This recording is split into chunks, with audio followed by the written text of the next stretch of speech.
season. Like I'll spend 2-3 hours, maybe longer at the field. Come home, have a routine of I do push-ups, pull-ups, sit-ups. I would do 2 sets, but the sets were max rep every time. I got to a point I couldn't cope. Like I would do a set, and mid-set I'm shaking in my arms, but in my head I couldn't stop until I just couldn't get up anymore. And yeah, I would be in tears, like I don't want to do this, but I've got to push. I would push myself to the point where I just didn't want to do it anymore. Yeah. But I do it every day. I'm here now. It's taking a bit of time, but we got to make it count.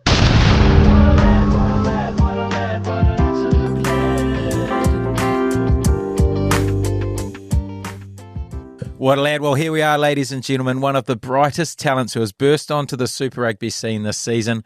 12 months ago, he was a roofer in Wellington, and now he is a Super Rugby gun, having scored 4 tries in his first 2 games, which of course included a hat-trick on debut.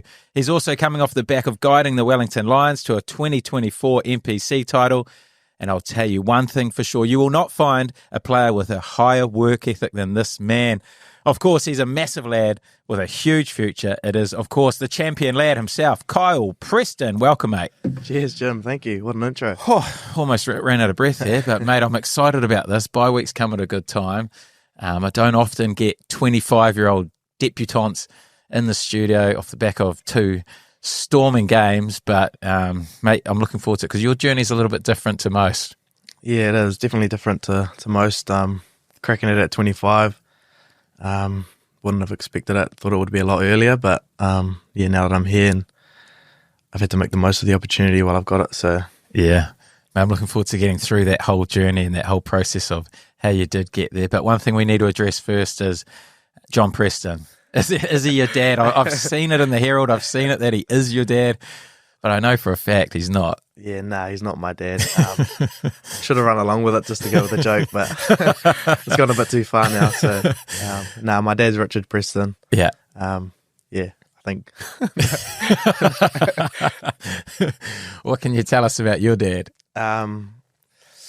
My dad's been massive in my journey. He's looked after me my whole life, been there every step of the way, and I guess kind of cliche, but brought me to be the man I am today, and with the work ethic that I have. And yeah, so John is zero relation, don't even know him.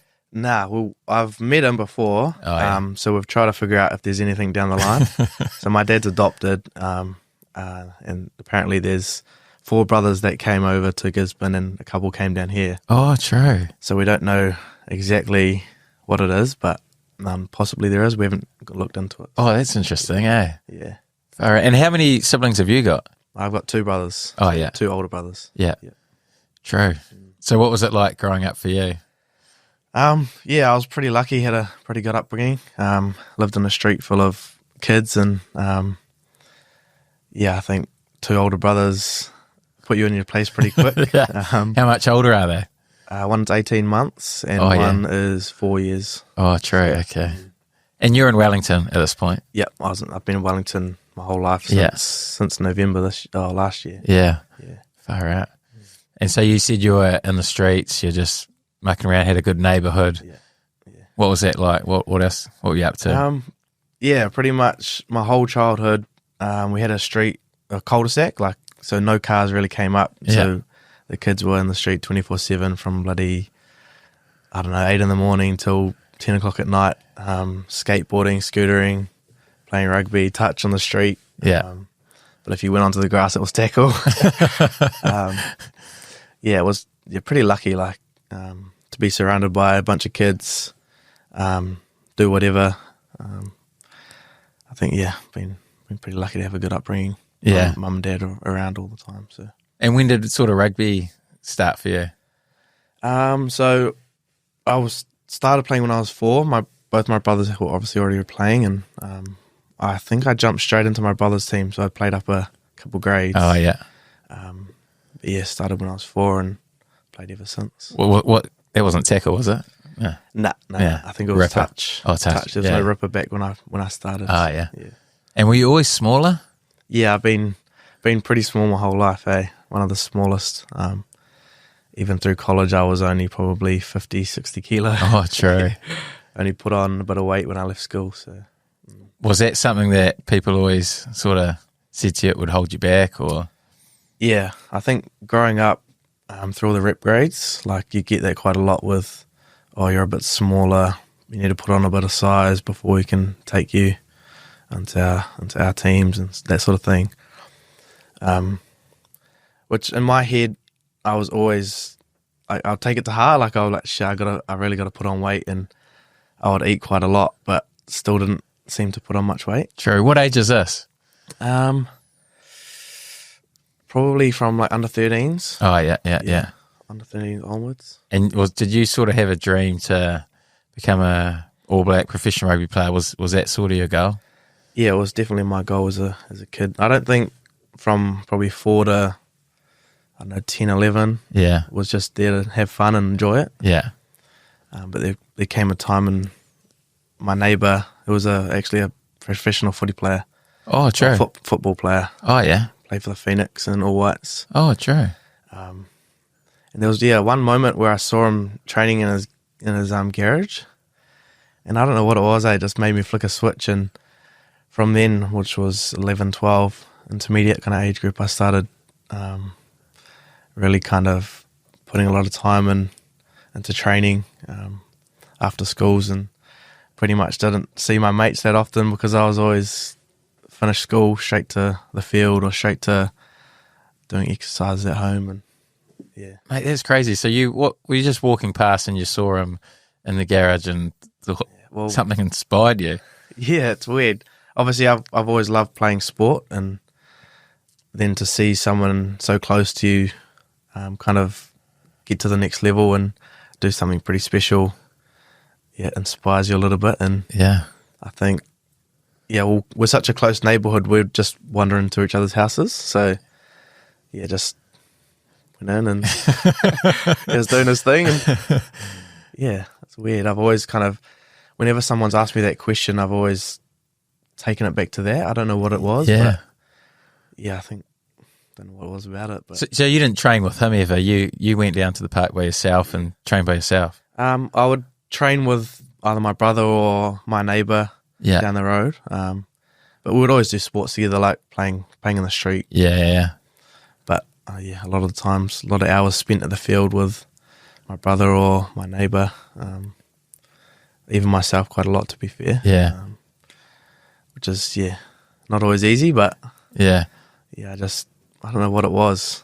I just had that motivation to, I don't know, put in the hours. Like I would spend 2, 3 hours, maybe longer at the field, just kicking endlessly, passing endlessly, like, and to think now if I was doing that, like, your body would be crook by the end of it, you know? Yeah, it's weird. All with a vision to make it as a professional rugby player? Yeah. I got to the point where I was eating strictly, like real strict, no Macca's, no Burger King, because of the vision of, I want to be a professional rugby player. What's the best thing that I can do to achieve that? And Yeah.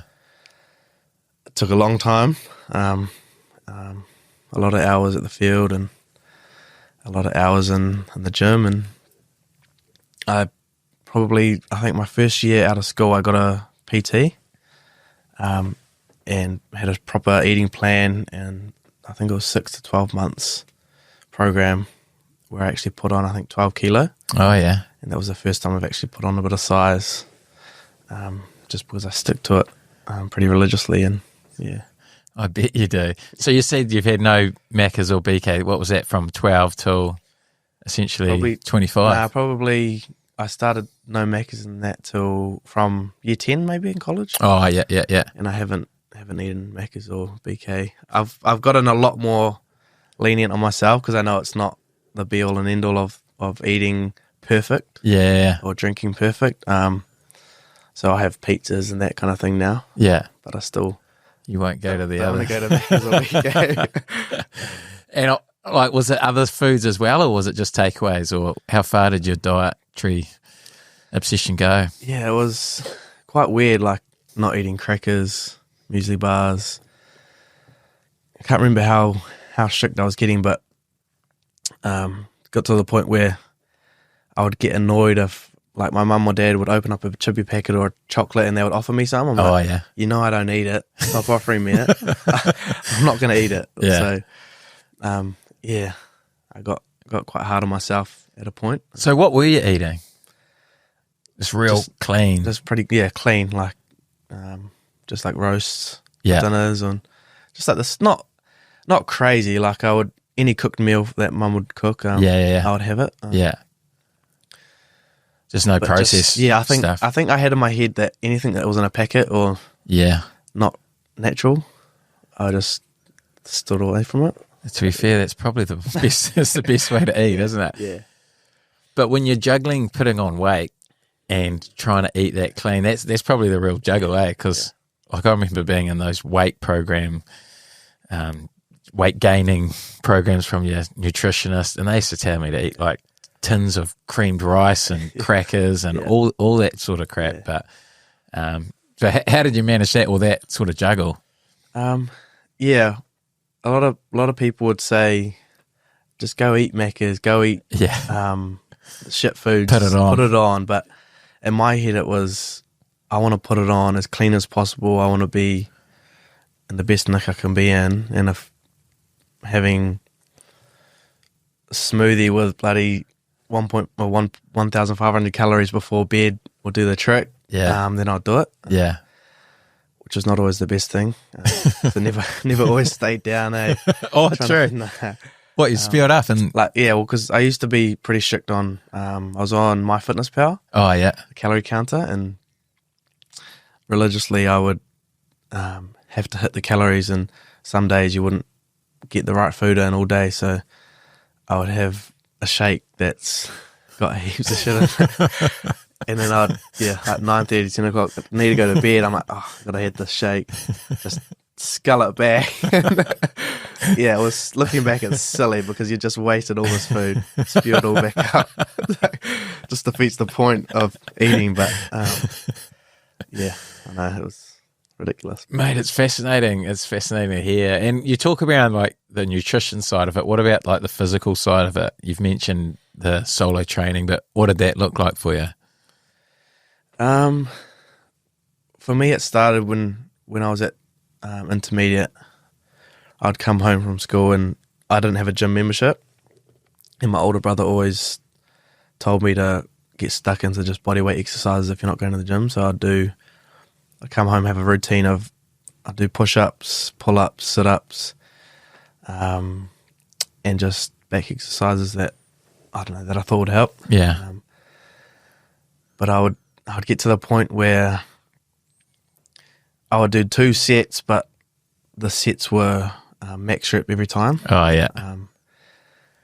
And I would, I don't know, I got to a point I couldn't cope. Like I would do a set, and mid-set I'm, 80 push-ups in, and I'm like shaking in my arms, but in my head I couldn't stop until I just couldn't get up anymore. And sometimes I would be in tears, like, fuck, I don't want to do this, but I've got to push another rep. Like, shit. During it, you're starting the tears. Oh, far out. And then I would fall to the ground, and it's weird thinking about it. It's weird looking back and thinking about it, but I would push myself to the point where I just didn't want to do it anymore. Yeah. But I'd do it every day. So it made no sense. It would take me probably 30 minutes to do 2 sets, because I'd do a set, be aching, and then I would just lie there like, I don't want to do another set. I don't want to push myself to that point where it's that hard. And it seems ridiculous because it's only body weight exercises. Or I would have I had a pull-up bar that you'd hook onto the door. Oh, yeah. And I put weights in a little bag, chuck on my back. I'd do pull-ups. So I couldn't do them anymore. Far out. But it's weird. I've never really reflected back on it, but I think that's kind of where my drive to train as hard as I do comes from. Jeez. Like, I don't do that anymore. People talk about max reps. Like, max reps for most people is like, it's starting to hurt a little bit. That's my max. But your max is Probably another double the amount of reps. Yeah, looking back, doing that now, that's just ridiculous. It's going to kill your body if you're trying to do that every day. But I think as a 15-year-old doing that, were you doing that every day? I'll do it Monday to Friday. Weekends after off? school. Wow. Yeah. For how long? I'm actually not too sure, really. Yeah. Till last year. Till 2022 when I signed for Lions. I got a gym program. Nah, it was definitely a long period because I remember doing it all through intermediate and college because I'd hardly see my mates. The only time I'd see them is if they would come to the field and do kicks with me. It's weird. Yeah. Do you have any regrets around that? Like, obviously, you sacrificed your time with your friends and a lot of your sort of teenage years, but especially there must have been a period where you thought you might not make this professionally anymore. It's funny, because obviously you go to these under 13, under 16, under 18 camps and you get those talks around there's only going to be a percentage of you that make it, like 3%, 5%, whatever it was. For some reason in my head I would always say I'm one of those. Yeah. I'm one of that 3%. I can see why. And it sounds ridiculous, but I've always had the belief in my head that I can make it if I put my mind to it and commit myself 100%. I'm going to find a way to get there. Yeah. 25 and I did it, but mate, you've still got a way to go. You certainly committed to it. Like that's the thing now I'm starting to try and work out is how come it took you till 25? Like I've never really heard of a work ethic quite like that. It's almost like a Johnny Wilkinson type obsession from a really young age of just wanting to be that perfect player. And I'm just like, why weren't you making the rep teams and stuff? Maybe the thing that comes to mind is not adapting quick enough. Yeah. Like I would do these exercises, do this workouts for too long, thinking if I just do the same thing over and over, I'll get better. Yeah. But like even at the field, I'd just do passing, just do kicking for hours, but not fine-tuning the little details of technical stuff behind it, or going to the gym earlier, finding a personal trainer earlier, nutritionist earlier, to help me on the journey because I thought I could do it myself. Yeah. But it turns out it takes a few people to help you, give you the right advice. And did that come off your own back? Did you pay for your own nutritionist? Like you didn't make an academy system, or like what did that look like? No, I was fortunate enough. I don't know if I saw footage, but I found a guy who did a lot of footwork and technical stuff around that I thought would help my game, and I wanted to do that. I didn't want to do it by myself because I was a pretty shy kid. Yeah. So my brother joined me. We did it together, but mum and dad obviously funded it for us. I was a bit too young. I didn't have a job. Yeah. So pretty grateful that they do that. Was this while you were at school? Because you were 3 years Tawa first 15? Yeah, 3 years Tawa first 15. Yeah, this was while I was at school. I think probably maybe 11 or 12 maybe. Oh yeah. And then I think we did that program for 2 months, and my brother stopped, and I was like, no, I want to keep doing it. So the guy gave my mum the plan and how much it will cost to do it for another 8 to 12 months. Yeah. And I said, yeah, I'm keen to do it. I want to commit to it and see if I can get any better. Yeah. Well, how good were you at school? 3 years is pretty decent. Yeah, I always got told that, because my dad was coaching. Oh, was he? It was only from my mates, like, you're the coach's kid. But I was that nuggety halfback that little as, but any big boy that ran at him, I'd just try chop him. Yeah. Just take the legs out. Yeah. And I don't know, because of that motivation that I had, I was so eager just to not miss a tackle and not let my size affect me. Like, obviously it does in times, like, but because I was pretty small, light, so I was quite fit. Yeah. Able to get around the park quite easy, which helped a lot. Yeah, like everyone obviously knows how fit you are, your Bronco times, global news. Were you always fit from, like, at school, like crazy fit compared to everyone else? And were you training that or? Yeah, my mum was real into cross country. Oh, okay. So me and my Adam, the second brother, Yeah. he's quite fit too, and she would train us. So if we had a cross country coming up, if it was our primary school cross country, we would go and do the track. Oh, yeah. Or if it was intermediate or interzone or Wellington zone, she would take us to the track, do it a couple of times before we actually had to compete. Yeah. So she always kind of drilled into us to be fit. I didn't really love cross country too much, but I seemed to win quite a bit through my younger ages. Yeah. And that's just kind of held on through my career. How do you reckon you would have gone if you went the running path? I don't know. Don't think I've got the physique for it. But I guess it's really, if you commit to something and you want to put your mind to it and put in the time, I'm sure I could have been pretty decent. Yeah, mate. Someone with your mindset, I could imagine just absolutely smashing it. Like, all you have to do is get quick at running, like rugby's got so many elements to it. Yeah, for sure. So cool. But post school, like, you didn't make New Zealand schools, New Zealand under 20s or anything like that. Was that a goal of yours, or was that something that set you back when you missed out on those teams? Yeah, it was definitely a goal of mine to make schools. Yeah.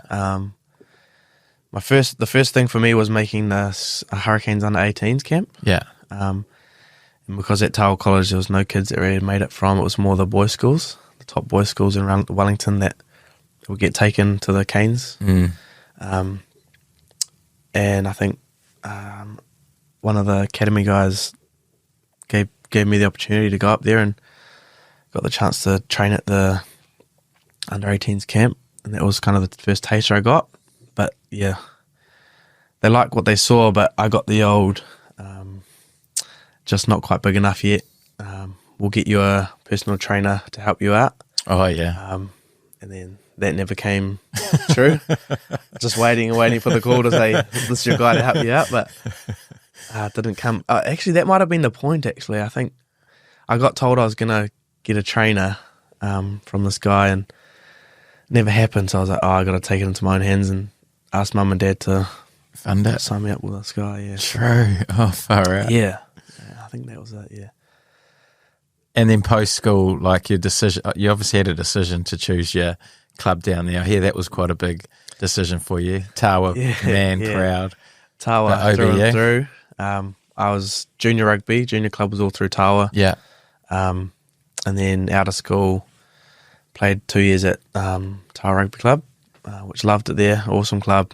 All my mates were there, and I just wasn't quite getting the minutes that I wanted, and I had to make at the time, what I thought was the biggest decision of my life. Yeah. Which is silly looking back on, but it was quite hard for me to make the move, and decided to do it, and kind of gave me an awesome opportunity to play Premier level footy and get some good minutes at Old Boys University. Yeah, which is my club now, and I love it there. And then I think having a couple decent seasons there helped me kind of put my mark in the Wellington system a bit more. Won a couple of comps. Well, my first year, so I left Tawa my first year, leaving Tawa, going to OBU. We won Jubilee Cup that year, which was pretty special. Yeah, pretty special. And then actually the year just gone, 24. We won. So, yeah, mate, how good. Yeah. And were you getting chat from Wellington, or like how far away from the Wellington Lions were you at this point? So I did all through the age grades of Wellington. Yeah. And then out of school, I was in the Wellington wider group for three years. Oh, okay. You're in the frame. And I did sevens, Wellington sevens, out of school as well. Yeah. I think I did three tournaments with them. So it was just kind of on the fringe. Few quite good halfbacks that were there, and just didn't get an opportunity to play Yeah. quite as often, quite as quick as I would have thought. Yeah. And in my head, I just needed a chance to play so that I could show what I had. Yeah. Because I knew I had something, but no one had really seen it yet. Yeah. It's hard, eh? Like, was there a point where you questioned whether to keep going at it, or was it you always knew that an opportunity was going to come and you'd take it once you got it? You always get those things in the back of your head where you think, I've not made a team, and you're like, oh, is this going to be it? Yeah. You always get those, yeah. I kind of just brush those thoughts aside and get back to the task and the goal that I got in mind. So Yeah. that's kind of where I saw it as just a stepping stone to get better. Yeah, and the challenge I hear on here often is like the comparison. So comparing to other 25-year-olds your age, I don't know who's 25. Like there's some guys potentially like a Geordie Barrett who's only a couple of years older than you, would have been in there for almost 100 games in the Hurricanes and stuff, and how guys struggle to not compare themselves to people similar their age who are living their dream, and you're working so hard at it behind the scenes and just know you're good enough, but you're just not getting the opportunity. Yeah, for sure. That's definitely something you can do. You do is look at the boys in your position, like being at that Canes 18s camp and seeing boys come through quite quickly. Yeah. You definitely compare, but I just always try to bring myself back to I'm on a different journey and everyone makes it a different point. So kind of sticking to what I'm doing. Yeah. Continue to trying to get better every day. And yeah. Right, so cool. So how did the first Wellington Lions crack come about? So I think it was 22. I did 2 sessions a week. And then the 2 halfbacks in there, I think it was TJ Putner at the time and Richard Judd. Yeah, yeah. And Connor Collins was signed, but he had a season-ending injury. And there was just no other injuries the whole year. So I was just coming once a week, put in the work, and didn't play at all that year. Yeah. And then I got the opportunity the following year, not on a full contract, but the week-to-weeks in 23, and was in every week and got to play a bit more, which was awesome. That's cool. What was it like playing and training with TJ? No, it was awesome. He's obviously been around for a long time. Yeah. And that goes with talking about, like, he's cracked it at before he was finished school, really. Yeah, 19 or 8. Maybe even 17, 18. Yeah, far out. So to be able to train and play alongside him, get a bit of knowledge and wisdom where you can, but also knowing that you're there for a reason too, and you're there to compete. Yeah. So no. He would have been gutted when you smoked him in the Bronco. I'm sure he couldn't care, really. Couldn't care less. Right, he cares. He's had 100 games for Hurricanes. He cares. So then that following year you're in weekly, you're getting game time, sort of come onto the scene. How'd you find it when you got your first crack and you're out there? Yeah, it's pretty special. Like, I've wanted to play for the Wellington Lions my whole life. And to get that opportunity a bit later in my career was awesome. Like, it meant a lot more, I think. Yeah. Having to work on the tools for quite a while to then be playing at Westpac Stadium was pretty special. Yeah. And I think I just kept having the same thought in my mind of, I'm here now, it's taking a bit of time, but we got to make it count. Yeah. So, yeah. That's a good point around being on the tools. Like, we're talking purely your footy journey here, but in the back of it, you're working. Were you a vet? You've done. How did you hear that one? Hey, mate, I've done my research. What else were you? I know you're a qualified roofer now. Yeah. So done a few jobs throughout your journey. Yeah. During school, I was merchandising. So doing stacking shelves at Pack and Save, and before school. True. Then I'd go to school and I'd work at Care Vet's pet store after school. As well. Pack and Save in the morning. So I was trying to put in my training as well. So, that was only year 12 and 13 maybe. Yeah. But it's kind of cool to look back. So my boss at Care Vet's as a sponsor of the Wellington Lions. Oh, true. It's pretty special to see him at our games and stuff too. That's cool. Being a part of it, yeah. And then roofing, how did you end up becoming a roofer? So initially I didn't want to study. I Yeah. wanted to earn a bit of coin while I could train, and just kind of see where it took me. But initially I wanted to be a sparky. So like I said, I didn't want to do a pre-trade, and most of the sparky companies that I talked to, they'd do a pre-trade. Yeah. So I didn't want to go to Welltech, didn't want to do that. Searched up every company in Wellington, every sparky company in Wellington, had all their numbers down and called them all back to back to back. Yeah. And said, have you got anything? Can I get a job? And they all said, oh, have you got a pre-trade?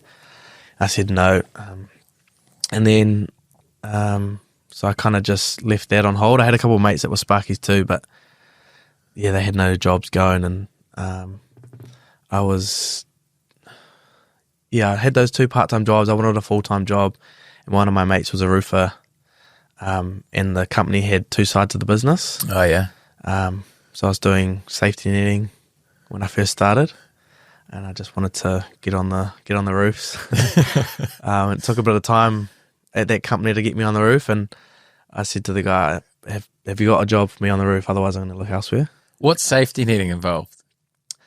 So it's prior to all the, don't want to get any building terms wrong, but prior to all the trusses and stuff going up, they'll put netting up so that when they put the trusses on, the roof on, anything above like 1st story height.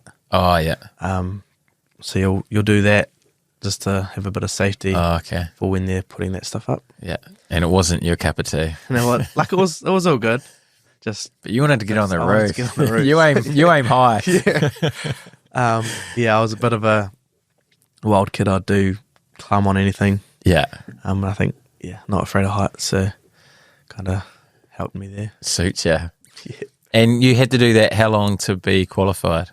It's a 3-year apprenticeship. Oh, 3 years. Okay. So the year before I started my apprenticeship, you could get it done as quick as you wanted. Oh, yeah. But then they put in a clause that you had to do it 3 years, so you get the time on the tools. And yeah.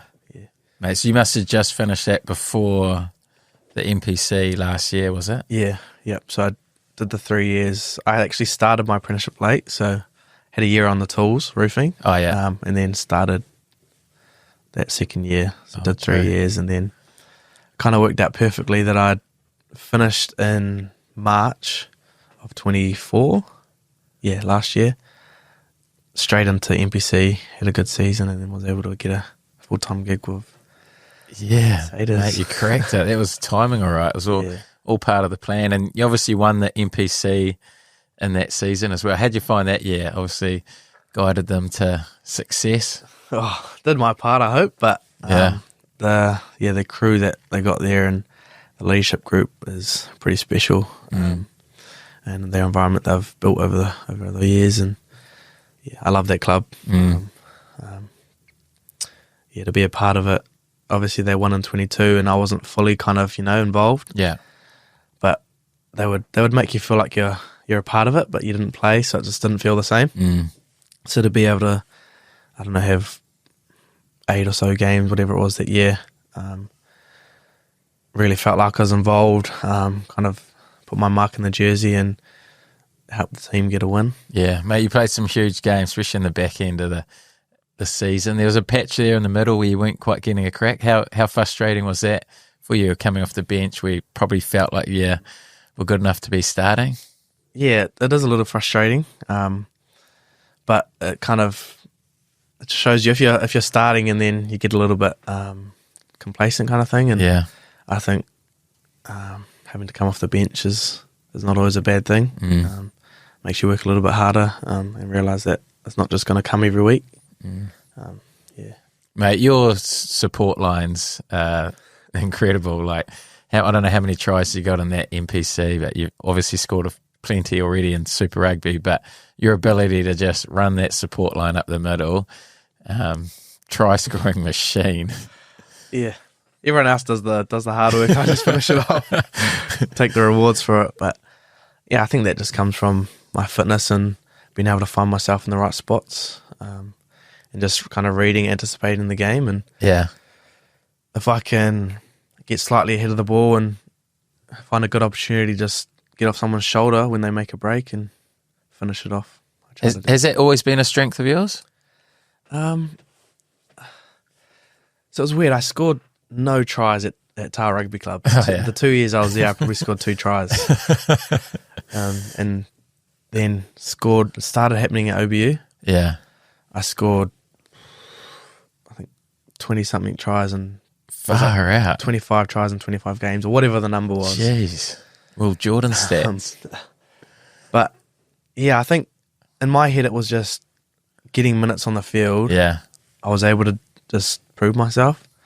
So it was just waiting for the opportunity, and because I'm already quite fit, just to get myself in the right spots. And like you say, like you're probably a little bit dependent on how good your side is too, aren't you? Like you're not creating those 25 tries. You're on the inside of every line break that's made and finishing off.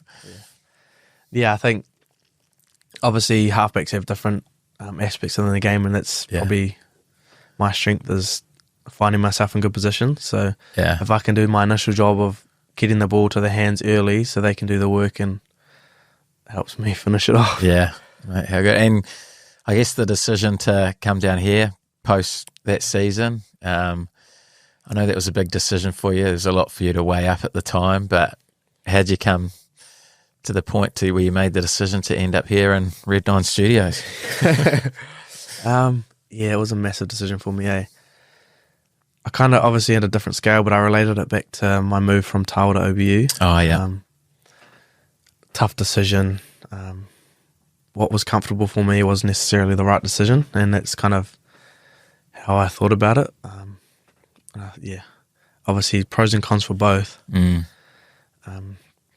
But for me to get out of Wellington, a new lease in life, and kind of new scenery really is a good opportunity for me to grow as a person, not just on the field, but there was a lot of thought into that, and I spent about 3 or 4 days going back and forward with mum and dad and my agent, and it definitely wasn't an easy decision at all. It's stressful times. I think it's probably the most underrated stress in a rugby player's life is contract negotiations. People probably think, oh, that's easy choosing.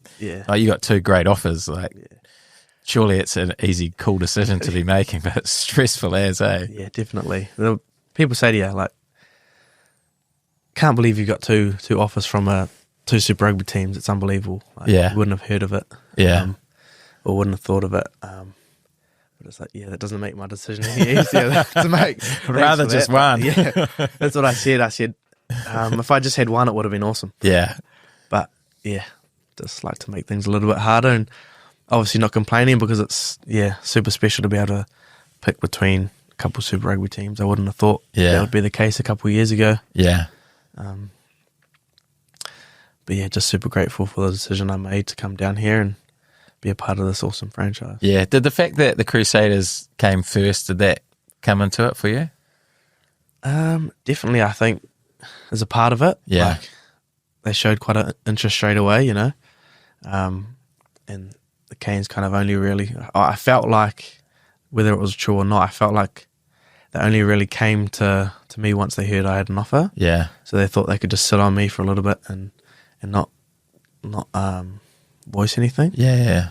Which is a little bit frustrating because in my head I would have gone with the Canes if they had offered me straight away. Straight up, yeah. So it's a niggly thing, but at the end of the day, it's business as well for all of them. So I just had to put any emotions to the side for any decision I made, and kind of just back the choice that I wanted to do that I thought was best for my career. Yeah. Oh, mate, you're right. It's business for them. It's business for yourself as well. Exactly. Like, you want to make the best career path possible, and hopefully you've made the right decision because, exactly. Mate, it's been awesome seeing you out there in the 9 jersey. But what have you noticed coming down straight away? Like, what's been the big thing for you? Everyone harps on about it, and the environment is just the care and love that they have for the players. not just as a footy player, but as a person. Always checking up on you to see what you need or how your day was, how your week was, and just the family orientated aspect of it is massive. Like, obviously a lot of clubs talk about that, but moving down here, you feel it so much, and to have my mum and dad even say to me, like, management have been awesome in bringing them in and involving them, and they've felt the love too. So I think the fact that they can do that to my family even, and they're not really fully involved, it's pretty special, and it means a lot. Yeah, mate, that's so cool. Were they massive Hurricanes fans? Yeah. Yeah. I was going back and forward with all these talks, and I was kind of really only wanting to talk to Dad about it because he's been around my whole life, and I ended up saying I'm signing with the Crusaders, and he was like, "What? I thought you were going with the Canes." He already had it in his head that I was staying. Yeah. And he's like, "Your life's set up here. You've got the house. You've got 20-minute drive to training. Awesome facility out at NZIS." Yeah. But at the end of the day, for me, it wasn't about what was easy. It was the hard decision that's probably the more not so comfortable one, but you get the most growth from. Yeah. I think. Mate, love it. And obviously, debut, 76 minutes or something, you're on pretty early, 3 tries, family were there. What a moment. Yeah, I know. It's at the time I didn't really want to think too much about it. Yeah. It was special to get a few tries and to get a debut, but I really reflected on it the following week, and I was like, I was gobsmacked there. Like, I couldn't believe it. A hat trick on debut. Yeah. Not even starting. Coming off the bench. All my friends, family had come down. Had a massive group that flew down. So to be able to not just play, 10 minutes off the bench and debut, but to get 70 odd minutes and 3 tries, win the boys a bit of money. It was unreal, eh? Yeah. And to do it against my kind of childhood club, it made it even more special, I think. Yeah. Was there any niggle or banter out there from the boys? I know what it's like playing against an ex-team or ex-teammates. Not as much as I thought there might be. Yeah. There's a little bit like of holding back in the rucks and Yeah. that sort of thing, but not as much. So one little scuffle under the post, or was that? Oh yeah, nothing major. Nothing major. Yeah. But there was a bit of scuffle. It wasn't anything to do with the decision I made. Yeah. There's always Hugo Plummer. Oh yeah. Me and him in club footy too, because he's at Tawa. Oh, okay. Me and him always get into it a bit, so he got into me a little bit. Yeah. Just holding me down, but he's a classic, so it's good. Mate, so good. What is that? Some are calling it the greatest debut of all time. Last time a 9 debuted and scored 3 tries. I think it was TJ for the Canes. I remember him scoring 3 tries on debut, so you're in good company. And long may it last. Yeah, hopefully that was the kind of thing, is having such a kind of good first game and debut. My mind kind of flicked straight to, that's done now. Like, it was awesome, but I've got another week coming. So to keep my head focused on what's to come each week and not get caught up in the past. Yeah. Good to reflect on it, obviously, but I wanted to not make it just be a one-off and keep it coming. Mate, how hard was that for you to not get caught up in it? Because obviously it would have been the first time you made your debut. Yeah, I think you did 5 interviews after the game. Your crowd goes wild. You're on everything that week. You're the hottest star in Super Rugby for a week, but knowing deep down that you got to back that up to make it creditable. Yeah, I think I didn't really put much pressure on myself, even though there was a bit of that media and all that behind it. Yeah. Knowing that I've been kind of doing these performances, not necessarily hat trick on debut or whatever, but scoring tries in NPC and that, having consistent games there, knowing that it wasn't just like a one-off kind of thing. Yeah. Knowing that's there in my arsenal.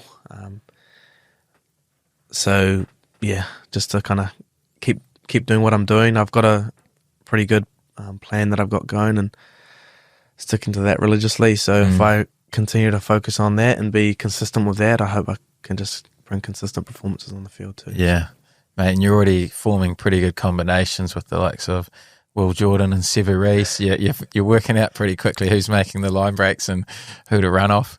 Yeah, for sure. Obviously, those boys have been around for a while and been doing their thing for a number of years now. So Yeah, obviously watching them, you know who's going to be giving good opportunities for me to run off and just anticipating that. yeah.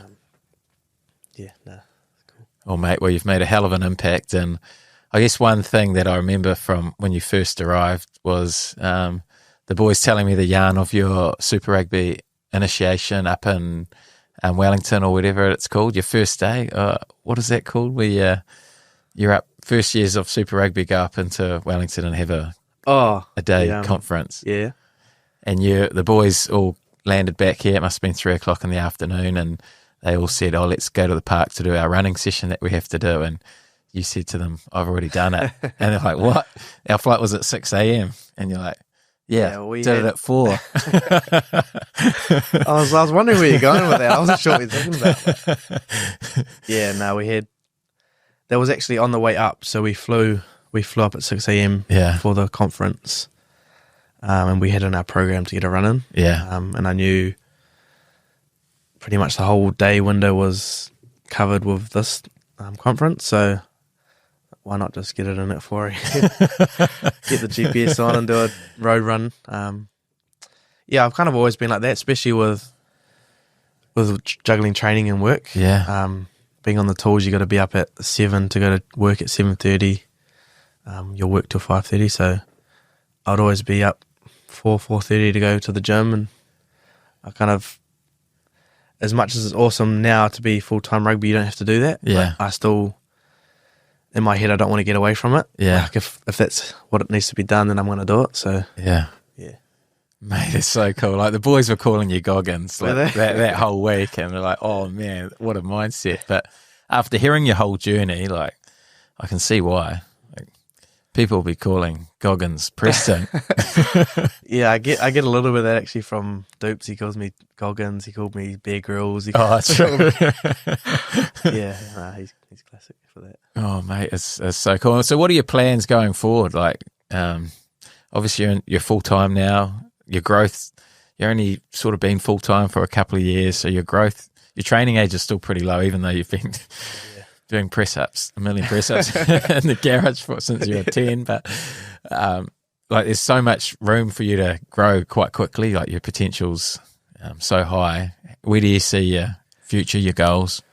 Obviously, as a kid, you always aspire to have the black jersey, so that's definitely something I'm looking for. But for me now, it's Super Rugby. Like I want to be a good Super Rugby player, be consistent, and hopefully if I can do that, it might lead to more in the future. But I've got a couple of years to work on my craft and see where it takes me, really. Mate, how exciting is the new stadium going to be for you? I was just thinking of it then. Like, you under that roof, high speed footy, inside lines.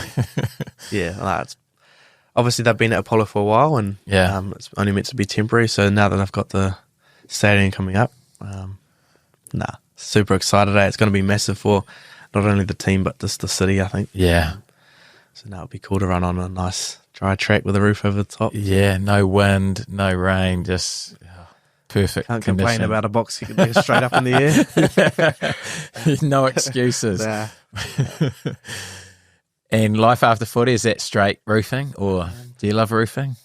I love being with a group of lads that you get along really well with and chipping away at work. It's a funny one because going from working on the tools to kind of semi full time with NPC and then going back on the tools, you realise that it is quite a lot on the body. And rugby's the dream. So I'm unsure on what the future is for me. If I was to go back into roofing, I'd want to start my own company and obviously be on the tools for a little bit, but kind of progress up in be just in the books and that sort of stuff and run my own company. But yeah, who knows? That could be something different in the future. Not back to the vet shop. Not back to the vet shop. Well, we have gone to the Instagram, and I showed you how many came in. Like, I think you were even shocked with how many came in. There's so many questions. Obviously, heaps were around the John Preston situation, but a few more. A lot of them actually came in around your status. Like, are you single? Came in a lot. Did it? Yeah. Yeah, no, I'm actually talking to someone at the moment. Oh, yeah. We're not official yet, but... Oh, she's got a week. Yeah, so talking to someone. Yeah, okay. I like it. Okay. Get him to tell you about the Spicer Boys jackass videos he used to make. How good. Yeah. That's like I said, I don't know, there was 10, 12 of us kids that were being kids, you know. We used to do, I don't know, go to the school and jump from the roof into the bushes or things like that. Yeah. We'd do ding-dong ditches and all sorts. What's a ding-dong ditch? We'd knock on someone's door and just run off. Oh. And just watch them answer the door. And would you film all this? Yeah, we would film it. So and put it on YouTube? Nah. We don't, I don't even know if there's YouTube back then. Oh, true, yeah. The footage is somewhere, so it'd be pretty awesome to Who would have it? Get. One of your old neighbours? One of our old neighbours. Surely he's got it somewhere. But yeah, we used to do like, you know those big rubbish bins that you'd have at a school? Yeah, or recycling lot? Yeah. Yeah, at our school there was this massive hill. We opened it up, all the boys jumped in it, rolled it down. Like shit like that. It's just ridiculous. So you wouldn't think about doing it now, but and all that footage is somewhere. Someone's got to have it. Whoever's got that, send that through. Jordan Coleman, who used to do the filming. Jordan Coleman, we need that footage. Send it through. Yeah, I know. I'd love to post some of that. It would be actually so good to rewatch it. Get into a bit of trouble if some of it got out. But yeah. Okay, ask him about the Bear Grylls fire story. Oh, okay. Is this dupes? Bear Grylls. Nah, not dupes. Nah, as a kid, we used to... Obviously, Bear Grylls was like a massive like TV star. Yeah. And we used to love like practicing, like trying to make fires. Like if we got into the wild, stark loft. Yeah. Like, start a fire. So there's 4 of us boys just down at our school. Started a fire and like it was controlled. It wasn't like massive. Yeah. But there was a tree that we figured out that would smoke it up real bad. Oh, yeah. So we kept on putting that on it, and then we heard fire alarms or like fire sirens going off. And jokingly, I was like, imagine if that was for us. We were like, oh, no way. But then we're like, oh, shit, maybe we'll put it out just in case it is, and we'll head off. Walked up the hill, looked into the there's like a landing kind of, like a massive field, covered in smoke, like.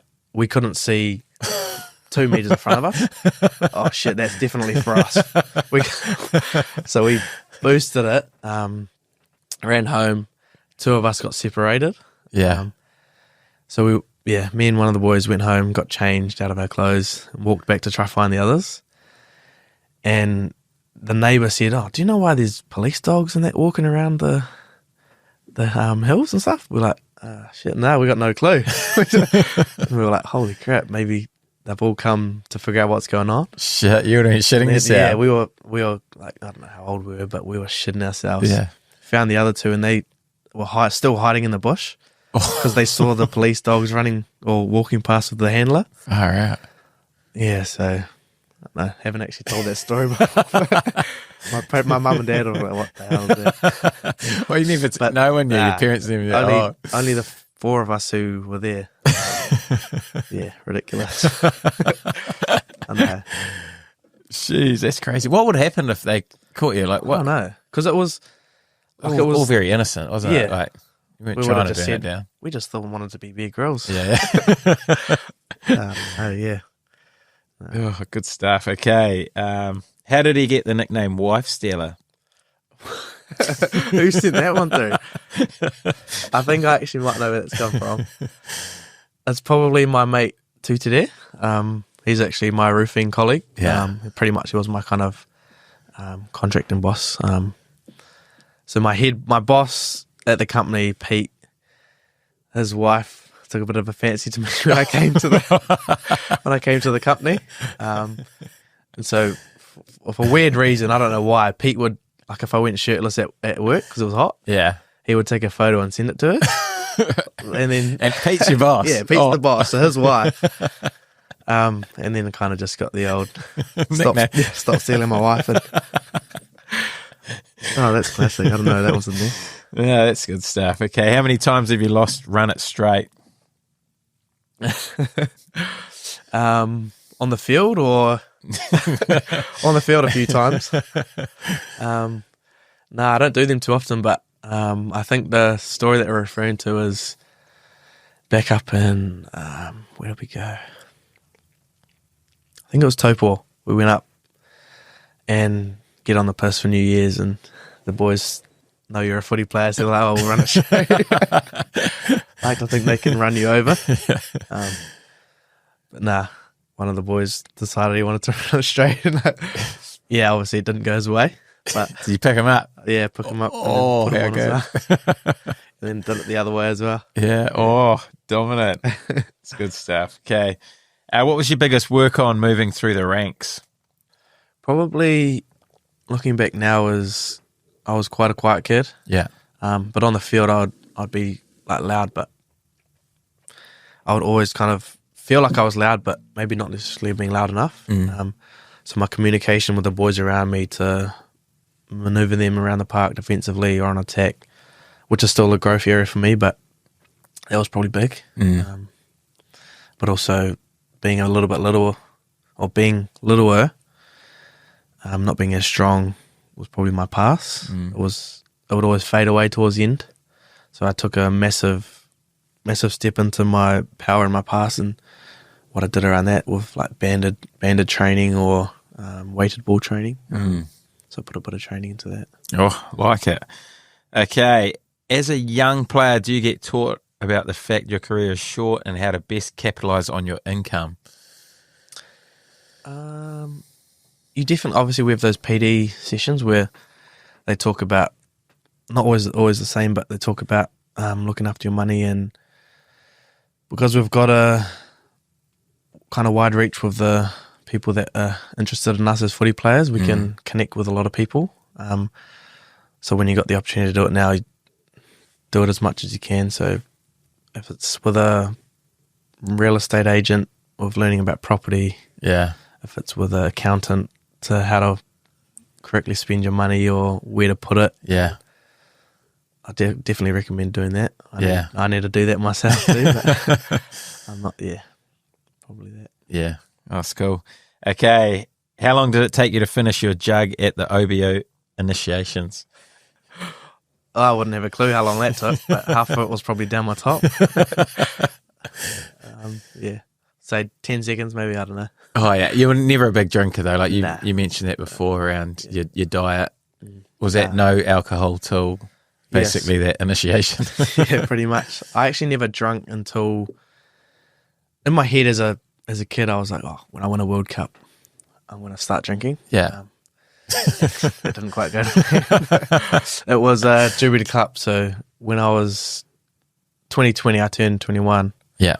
I had my first drink after the Jubilee Cup, out of the Jubilee Cup. Oh, true. Which is pretty special. Far out. Yeah. How'd you go? Just had a sip and it was beer and I didn't like it. And that was you done. You don't drink now, or do you drink? Yeah, still drink. Yeah, open to it, yeah. Yeah, open to it. Just in moderation. Yeah. Fine, obviously, on the occasion. Yeah. Got to connect with the boys, and obviously you don't need to do that with drinking, but it's a part of it, and I enjoy it. Yeah, cool. Okay, how did you get a chest like that? I don't know. It's not very big. I can't bench too much. So, what is your bench? Because that was another question. My PB I've ever got is 120, but my testing just gone. I got 110, I think. Oh yeah. What was your max push-ups back in the day? What did you I could get 100. Could you? Yeah. Far out. It was probably just over 100. 100 press-ups. Yeah. Man, that's a lot of reps, and then the crossover of the 110 bench. It's because I was just using my body weight. My body weight was about 80, like 18 kilos. Yeah. Okay, is KPEN1S one of your nicknames? K Penis, is that what that's meant to be? No, it's not one of my nicknames. It's actually Callum Harkin. He's from OBU and he actually debuted same day as me. Oh, yeah. The Canes. He calls me K Penis at training. He's a muppet. That's what he is. Okay, last question. Best piece of advice for a Woodland listener? Oof. Jeez, based on my journey, I would probably say getting out of your comfort zone, whether that be with sport or just in life in general. But for me, making the move to OBU, making the move down south, it was not comfortable. It was quite scary and daunting. So if you can put yourself in those situations and embrace the what's the word? Embrace the nerves, the scariness of it, and find comfortability in that. That's where you find the most growth. Oh, mate, I love that. That is gold, absolute gold. And you've obviously lived it because we've seen it. And I'm glad you chose the uncomfortable route and came down here because it's been awesome working with you. A little bit last year, I think it was a week last year, but obviously a lot longer this time around. So I'm excited to see where you get to, and that's a hell of a journey that you've gone through there. Like, I knew you had a massive work ethic. I didn't realise it started when you were 11 in the garage doing press-ups, tortillas, kicking by yourself, only eating clean. Like, it's been some journey. So it's been awesome to see you get the rewards you deserve for the sacrifices you made. And like a 25-year-old coming in, obviously a little bit different to the 19-year-olds that often come in to debut. Like, you're ready, and you're ready. So it's awesome to see. And yeah, like I said, super excited about your future and seeing where you get to. Cheers, Jim. Appreciate it. It's been awesome to have me on here. I didn't expect to come on the pod. You've had so many big names, so it's awesome to be a part of it. Mate, none bigger than yourself. It's been awesome, mate. You're a true lad.